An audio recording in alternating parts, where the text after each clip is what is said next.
गर्मियों का मौसम शुरू हो गया है और इसके आते ही हम सभी को कुछ ठंडा खाने या पीने को चाहिए होता है। जितना मर्जी गोश्त और चटपटा खा लें, बकरा ईद से पहले झटपट इसे बना लें। सख्त गर्मी और लू का तोड़, डिहाइड्रेशन का खात्मा, रोज़ रोज़ की टेंशन ख़त्म, एक ही दफ़ा बना कर रख लें और काफ़ी अरसे तक इस्तेमाल करें। आज हम बेहतरीन सा, रिफ़्रेशिंग सा, खट्टा मीठा, ताज़ा ताज़ा सा लीची का जूस बनाएंगे। बिस्मिल्लाहिर्रहमानिर्रहीम। अस्सलाम वालेकुम व्यूअर्स, खुश रहें, आबाद रहें, जहाँ भी रहें, हैप्पी रहें और हेल्दी रहें। तो जल्दी से वीडियो को स्टार्ट कर लेते हैं। लीची का शुमार गर्मियों के ख़ास फलों में होता है। मौसम गर्मा में लीची का इस्तेमाल निहायत ही मुफीद है। लीची में बाहर की तरफ एक पतला और सुर्ख गुलाबी छिलका होता है जो कि तेज नोकदार बाहर की तरफ होते हैं। इसके अंदरूनी जानिब एक झिल्ली होती है जिसमें लीची का सफ़ेद गूदा बड़े बीज के साथ लिपटा होता है। गूदे का जायका निहायत मीठा और खुश जायका होता है। ये फल निहायत हसास होता है और पेड़ से उतरकर बहुत जल्दी ही खराब हो जाता है। लीची के दरख्त का एक ये भी फायदा है कि इसमें फूल लगते ही शहद की मक्खियाँ पाली जाती हैं और इससे तैयार होने वाला शहद निहायत उम्दा होता है। लीची में विटामिन सी बहुत ज़्यादा मिकदार में होता है। इसके अलावा इसमें कैल्शियम और बहुत सारे विटामिन शामिल हैं। रोज़ाना 100 ग्राम लीची का इस्तेमाल पूरे दिन की विटामिन सी की ज़रूरत पूरी कर देता है। लीची में चिकनाई बहुत कम होती है, इसलिए ये तमाम उम्र के अफराद के लिए बहुत ज़्यादा फ़ायदेमंद है। मैंने यहाँ पर लीची के बारे में आपको काफ़ी ही बता दिया है, लेकिन इसे इस्तेमाल कैसे करना है ये भी अब जानिए। लीची को इस्तेमाल करने से पहले हमने इसे नहीं धोना।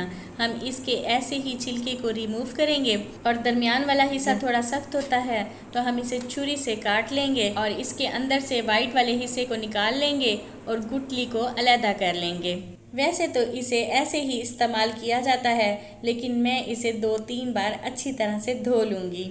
और अब हम इसके अंदर डालेंगे 1 कप चीनी और 7 से 8 छोटी इलायचियाँ। लीची और इलायची दोनों की तासीर ठंडी होती है, तो सोचिए जब ये तैयार होगा कितना मज़े का और ठंडा बनेगा। एक बार ज़रूर आप लोग भी ट्राई करें। और साथ ही हम इसके अंदर 1 गिलास पानी का शामिल करेंगे। इन तमाम चीज़ों को अच्छी तरह से मिक्स कर लेंगे। इसे मिक्स करने में सिर्फ़ और सिर्फ आपको 2 मिनट ही लगेंगे क्योंकि ये बहुत ज़्यादा सॉफ्ट होती है।